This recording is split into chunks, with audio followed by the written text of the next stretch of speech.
Well, hello there, and thank you for clicking in. I do appreciate it. Listen, this is a very special episode of That Darn Dennis. I have a guest on tonight. It's my first real guest, and this guy's a real author. He wrote a real book. It's called Polk. It's about President James K. Polk, and I've already got him on the line. Let's get him on here.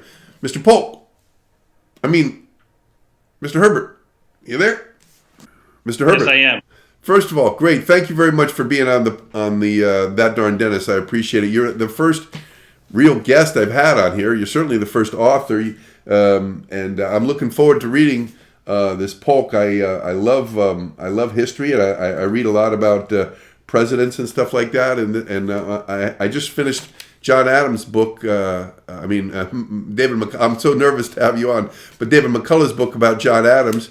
And actually, I listened to the audio version, but that's still reading it, right? And anyway, I'm looking forward to reading this. I'm just curious, why did you decide to write a book about President James Polk? He's kind of an obscure president from the mid 19th century. He only served one term. What made you decide to write a book about President Polk? Well, President Polk served one term as president between 1845 and 1849. He's not the subject of my book. What do you mean? What do you mean? Who's? What's this book about? My book is about an amazing American, Sarah Childress Polk. But I thought this has the White House on the cover. I just assumed it was about President Polk. Well, you assumed incorrectly. Sarah Childress Polk, the subject of my work, was the wife of President Polk. Hence, she served as First Lady in the White House. That's a picture of her home. Oh. Okay. All right. Well, I'm glad we got that straight. So it's about Sarah. What's her name? Sarah Childress Polk. She's an amazing, great American. So, but I'm looking at this. This book looks like it's 500 pages or more. You telling me this is just all about Sarah Childress Polk, the First Lady of President Polk? That's correct. The book is actually 566 pages. I'm gathering that's a little cumbrous for you. Cumbrous? Cumbrous? What does that mean? Cumbrous. Cumbrous? It means unwieldy, colossal, unmanageable. Cumbrous. No, I think I can manage it. It's just that I'm looking through it. I don't even see any pictures of President Polk or horses or Sarah Childress. I don't see anything from that time period. Right. There's two reasons there's no photos. One, the subject of my book lived during an era before photography was invented. And secondly, if you look at the book, the title is Polk Volume 1, The Early Years. So you're saying this book here is all about what, her childhood, the childhood of Sarah Polk? Precisely. From her birth in 1803 until she was approximately 7 years old. That's Volume 1. Volume 2 that I wrote is Polk, The Later Years. Volume 2.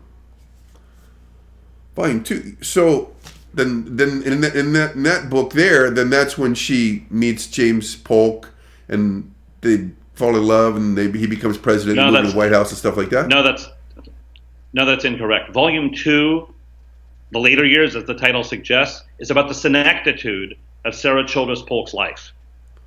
The senectitude? What does that mean? Senectitude? Elderliness? Old age? Senescence? Senectitude? So I'm confused then. Yes, I can tell that. Volume 2, The Later Years, covers Sarah Childress Polk life from age 87 up until her death in 1891. You're kidding. No, I'm not. So according to my very quick calculation, then neither of these volumes would have anything to do with President Polk. She wouldn't have met him or married him or lived with him, and they wouldn't be in the White House. Am I right? You are correct. The topics you just mentioned are all in my volume 3, Polk, the in-between years. So volume 2 is the later years, and then now you're telling me volume 3 is the in-between years? I would have thought. You thought what? Well, I would have thought you would have made them chronological. I could have made them that way. It would have been rather pedestrian. Pedestrian, right. See, Mr. Regan, history is not some subject. It's the study of chronological events that happen on some timeline. History is the merging of past, present, and future together, which is exactly how I approached writing about Sarah Childress Polk. The merging. Is that correct? Yes, it's correct. In fact, volume 3, you'll be personally happy to hear this, it's only 423 pages. And I've also included some graphs and sketches, things like that, in addition to words for a reader like you to enjoy. Really? Well, let me ask you this then. How have the reviews been? I don't concern myself with reviews. I don't write books for critics. I write books for people who read books. Okay, so you write books for people that read books. So what's your next project going to be, Mr. Herbert? Well, after this book tour concludes, I plan to sit down and start writing volume 4. Volume 4 of Polk? Of course. I always envisioned that I would be writing a quadrilogy. Quadrilogy? What's that? What's a quadrilogy? Do you know what a trilogy is? Yeah, I think so. A 3-part book. Right. So add 1 to that. That's 4, a quadrilogy. It's pretty simple math. Yeah, it's simple math. But listen, she dies at the end of volume 3. So how could there even be... No. She doesn't die during volume 3, the in-between years. She dies in volume 2, the later years.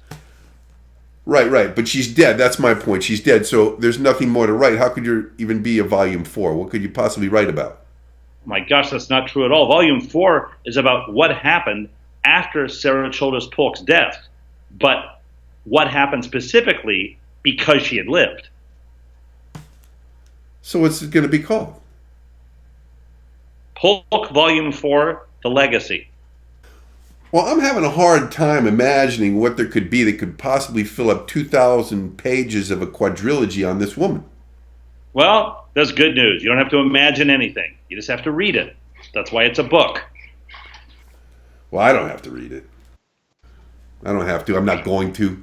I'm not going to read chapter 1 or volume 1 or page 1 or one word of this book. Well, I must say I've never been interviewed by somebody this bumptious. Bumptious. That's not a word. You're just making stuff up now.